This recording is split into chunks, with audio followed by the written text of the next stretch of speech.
அனைவருக்கும் வணக்கம். இன்றைக்கி இந்த வீடியோவில் என்ன பார்க்க போகிறோம் அப்படின்னா 12ஆம் வகுப்பு உயிரி தாவரவியல் பகுதியில் பாடம் 1ல் கூடுதல் வினாக்கள், அதாவது சரியான விடையை தேர்ந்தெடுத்து எழுதுக ஒரு மதிப்பெண் வினாக்கள் எல்லாமே நம்ம பார்க்கலாம். இது உங்களோட காம்படிட்டிவ் எக்ஸாமுக்கும் ரொம்ப யூஸ்ஃபுல்லாக இருக்கும். ஃபர்ஸ்ட் ஒன் பாருங்கள். And introduction to the embryology of angiosperms என்ற புத்தகத்தை வெளியிட்டவர் யார் அப்படின்னா 4 ஆப்ஷன் கொடுத்துருக்காங்க. Answer is Panchanan Maheshwari. இதோட விடை என்ன அப்படின்னா பஞ்சனன் மகேஸ்வரி. அடுத்து 2, எஸ் குகா மற்றும் எஸ்சி மகேஸ்வரி டட்டூரா தாவர டேஸ் இருந்து ஒருமடிய தாவரங்களை உருவாக்கினர். விடை மகரந்த துகள். 3, பாலிலா இனப்பெருக்க முறையில் தோன்றும் உயிரினங்கள் புற அமைப்பிலும் மரபியலிலும் ஒத்திருப்பதால் அவை இவ்வாறு அழைக்கப்படுகின்றன இருக்கு. இந்த இடத்துல பான் இருக்கு, மானு மாற்றிடும். குளோன்கள். கீழ்கண்டவற்றில் கொனீடியங்களை தோற்றுவிக்கும் உயிரி. இதற்கான விடை அஸ்பர்ஜில்லஸ். அடுத்து, வேரில் தலைவலி இனப்பெருக்கம் நடைபெறும் தாவரம். விடை டால்பர்ஜியா. கிழங்கு வடிவ மாற்றிட வேர் மொட்டுக்களை தோற்றுவிக்கும் தாவரம். விடை ஐஃபோமியான்னு வருமா, ஐஃபோமியா பட்டாட்டஸ். அடுத்து, ஓடுதண்டு மூலம் இனப்பெருக்கம் செய்யும் தாவரம் சென்டெல்லா. இலை வளர் மொட்டுகள் காணப்படும் தாவரம் ஷிலா. இலை போத்து மூலம் இனப்பெருக்கம் செய்யும் தாவரம் பிகோனியா. தாவர ஒட்டுதலில் 2 தாவரங்களில் தரையுடன் தொடர்புடைய தாவரம் இவ்வாறு அழைக்கப்படுகிறது. வேர்க்கட்டை. ஒரு முழு தாவரத்தை உண்டாக்கும் திறன் பெற்ற தாவர செல் டேஸ் என்று அழைக்கப்படுகிறது. முழு ஆக்குத்திறன். அரிதான மற்றும் அபாயத்திற்கு உட்படுத்தப்பட்ட தாவரங்களை பெருக்கமடைய செய்ய இம்முறை பயன்படுத்தப்படுகிறது. நுண்பெருக்கம். பாசிகளில் இவ்வகை கருவுறுதல் நடைபெறுகிறது. வெளிக்கருவுறுதல். உயர் தாவரங்களில் இவ்வகை கருவுறுதல் நடைபெறுகிறது. உட்கருவுறுதல். ஒரு மலரின் இன்றியமையாத உறுப்புகள் மகரந்தத்தாள் வட்டம், சூலக வட்டம். மலர் என்பது இனப்பெருக்கத்திற்காக மிகவும் சுருக்கமடைந்த தொகுதியாகும். விடை தண்டு. தாவரங்களில் மலர் தோற்றுவியின் வேறுபடுத்தலுக்கும் வளர்ச்சிக்கும் முக்கிய காரணம் ஹார்மோன். மகரந்த பையிலுள்ள மகரந்த துகள்கள் குறிப்பது ஆண் கேமிட்டக தாவரம். நுண்வித்து தாய் செல்லில் நடைபெறும் செல் பகுப்பு குன்றல் பகுப்பு. ஒரு நுண்வித்து தாய் செல் பகுப்படைந்து உருவாக்கும் நுண்வித்துகளின் எண்ணிக்கை 4.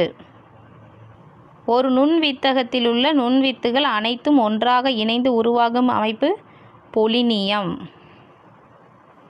கூட்டு மகரந்த துகள்கள் காணப்படும் தாவரம் டொரோசிரா ட்ரைமிஸ். மகரந்த பையின் நீர் உறிஞ்சும் அடுக்கு எண்டோதீசியம். மகரந்த பையின் வெடிப்பிற்கு காரணமாவது எண்டோதீசியம் ஸ்டோமியம். இரட்டை தோற்றமுடையது என கருதப்படும் மகரந்த பையின் பாகம் டபீட்டம். மகரந்த துகளின் வளத்தன்மை அல்லது மலட்டுத்தன்மையை கட்டுப்படுத்துவது டபீட்டம்.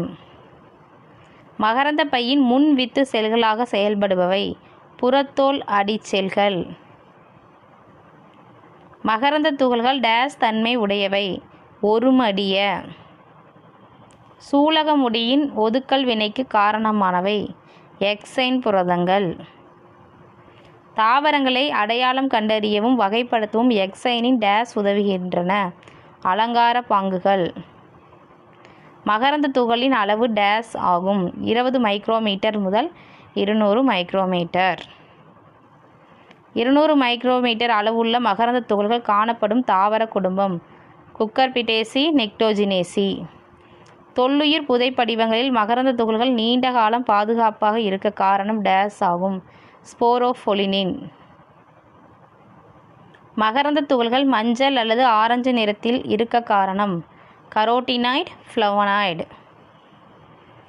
மகரந்த மாத்திரைகள் தயாரிக்க பயன்படுவது தேனி மகரந்தம். ஒரு மகரந்த துகளில் காணப்படும் 2 செல்கள் தலைவலி செல், உருவாக்க செல். மகரந்த குழாயாக வளர்ச்சியடையும் மகரந்த துகளின் பாகம் இன்டைன். மகரந்த துகளை ஏற்கும் பரபரப்பாக செயல்படுவது சூல்முடி. மகரந்த துகளை ஏற்கும் பரப்பாக செயல்படுவது சூல்முடி. மலர் தோற்றுவியின் நுனியில் தோன்றும் இவ்வகை திசுவிலிருந்து சூலக அலகு தோன்றுகிறது ஆக்க திசு. சூல்கள் அல்லது பெருவித்தகங்களை தோற்றுவிக்கும் திசு சூலொட்டு திசு. ஒரு சூலகம் கொண்ட தாவரத்திற்கு எடுத்துக்காட்டு மா. பல சூல்களை கொண்ட தாவரத்திற்கு எடுத்துக்காட்டு பப்பாளி. சூல்காம்பு சூலின் உடலோடு இணையும் பகுதி சூல் தழும்பு. சூலின் மையத்தில் காணப்படும் சூல் திசு இவ்வகை செல்களால் ஆனது பாரன்கைமா. ஒரு சூலில் சூளுரையால் சூழப்படாத சூல் திசு பகுதி டேஸ் ஆகும் சூல்துளை. சூல்துளைக்கு அருகில் சூல் திசுவில் காணப்படும் பெரிய முட்டை வடிவ பை போன்ற அமைப்பு கருப்பை அல்லது பெண் கேமிட்டக தன்மை. எண்டோதீலியம் அல்லது சூளுரை டபீடம் காணப்படும் தாவர குடும்பம் ஆஸ்ட்ரேசி. ஒரு சூலில் சூல் திசு, சூளுரை மற்றும் சூல்காம்பு ஆகியவை சந்திக்கும் அல்லது இணையும் பகுதி சலாசா எனப்படும். அவரை விதை வடிவ சூல்வகை இவ்வாறு அழைக்கப்படுகிறது கம்பைலட்ரோபஸ்.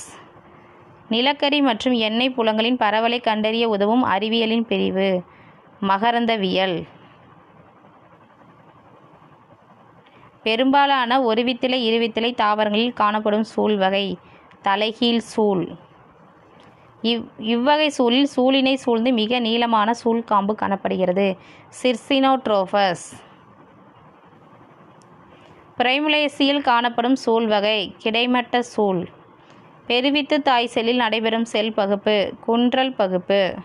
ஒரு பெருவித்து தாய் செல் பகுப்படைந்து உருவாக்கும் பெருவித்துகளின் எண்ணிக்கை 4. 4 பெருவித்துசார் கருப்பை வளர்ச்சி காணப்படும் தாவரம் பெப்பரோமியா. இரு வித்துகள் கருப்பை வளர்ச்சி காணப்படும் தாவரம் அல்லியம். திறந்த விதை தாவரங்களில் நடைபெறும் மகரந்த சேர்க்கை நேரடி மகரந்த சேர்க்கை. மக்காச்சோளத்தின் சூலக முடியின் நீளம் 23 சென்டிமீட்டர். நீர் மகரந்த சேர்க்கை மலர்களின் மகரந்த துகள்கள் இதனால் ஈரமாவதிலிருந்து பாதுகாக்கப்படுகிறது மியூசிலேட் உரை. இக்குடும்பத்தை சார்ந்த தாவரங்களில் நத்தைகள் மூலம் மகரந்த சேர்க்கை நடைபெறுகிறது ஏரேசி. எறும்புகள் மூலம் நடைபெறும் மகரந்த சேர்க்கை இவ்வாறு அழைக்கப்படுகிறது மிர்மிகோஃபிலி. மகரந்த தாள்கள் சூலக முடியுடன் இணைந்து உருவாகும் அமைப்பு கைனோஸ்ட்ரிஜியம். மகரந்த தோள்கள் அனைத்தும் இணைந்து உருவாகும் அமைப்பு இவ்வாறு அழைக்கப்படுகிறது பொலினியம். புதிய வகை ரகங்கள் உருவாக்கத்தில் பயன்படும் மகரந்த சேர்க்கை அயல் மகரந்த சேர்க்கை. தாவரங்களில் சிற்றினமாக்கத்திற்கு உதவும் மகரந்த சேர்க்கை அயல் மகரந்த சேர்க்கை.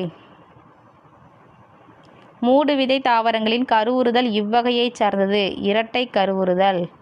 ஒரு விதையிலை தாவரங்களில் காணப்படும் சூலகத்தண்டு உள்ளீடற்ற அல்லது திறந்த சூலகத்தண்டு. இருவித்திலை தாவரங்களில் காணப்படும் சூலகத்தண்டு இவ்வகையை சார்ந்தது திட அல்லது மூடிய சூலகத்தண்டு. கருவுறுதலுக்கு பின் விதையாக மாறும் மலரின் பாகம் சூல். செல்சார் கருவூன் திசு காணப்படும் தாவரம் ஹீலியாந்தஸ். மகரந்த குழாயின் நுனிப்பகுதியில் அரைவட்ட வடிவில் காணப்படும் ஒளி ஊடுருவும் பகுதி ஹேப்லாக். மிரிஸ்டிகா பித்தசிலோபியம் தாவரங்களில் சூல்காம்பு கருவுறுதலுக்கு பின் இவ்வாறாக மாற்றமடைந்துள்ளது விதை ஒட்டுத்தாள். ஹீலோபிய வகை கருவூன் திசுவில் உறிஞ்சுறுப்பாக செயல்படும் பகுதி சுவாச அறை. தாவரங்களின் முன்கருவில் காணப்படும் செல்களின் எண்ணிக்கை 4. தாவரக்கருவின் இவ்வடுக்கில் இருந்தால் புறத்தோல் உருவாகிறது டெர்மட்டோஜன். தாவரக்கருவின் இவ்வடுக்கில் இருந்தால் புறணி உருவாகிறது பெரிப்ளம். தாவர கருவின் இப்பகுதியில் இருந்தால் ஸ்டீல் உருவாகிறது பிளிரோம். இருவித்திலை தாவர கரு வளர்ச்சியின் போது கருக்களின் வடிவம் இவ்வாறாக முதலில் இருந்து வரிசைப்படுத்தப்படுகிறது கோள வடிவம், இதய வடிவம், குதிரை லாட வடிவம். ஆர்கிட் விதையின் எடை டேஸ் ஆகும் 20.33 மைக்ரோகிராம். இரட்டை தென்னையின் விதையின் எடை 6 கிலோகிராம் ஆகும். ஒரு முதிர்ந்த விதையில் உள்ள முக்கிய பாகங்கள் கருவூன் திசு பாதுகாப்பு உரை. கருவூன் திசு கொண்ட விதைக்கு எடுத்துக்காட்டு மக்காச்சோளம். கருவூன் திசு அற்ற விதைக்கு எடுத்துக்காட்டு குக்கர் பிட்கள். விதைகளில் விதைக்காம்பு மறைந்து ஏற்படுத்தும் தழும்பு இவ்வாறாக அழைக்கப்படுகிறது: விதைத்தழும்பு. விதைகள் முளைத்தலின் போது இதன் மூலம் ஆக்சிஜன் மற்றும் நீரை உள்ளெடுக்கின்றன. விதைத்துளை. இரு விதையிலை தாவரத்தை சார்ந்த இத்தாவரத்தின் விதையில் விதையின் உள்ளுறை மற்றும் வெளியுறை இரண்டுமே இணைந்து காணப்படுகிறது. பட்டாணி. குன்றல் பகுப்பு நடைபெறாமல் பெருவித்து தாய் செல் இத்தாவரத்தில் நேரடியாக இருமடிய கருப்பையை உருவாக்குகிறது. யூபட்டோரியம் ஏர்வா. கருவுறா கனி உருவாதலை தூண்டும் வேதிப்பொருட்கள் ஆக்சின்.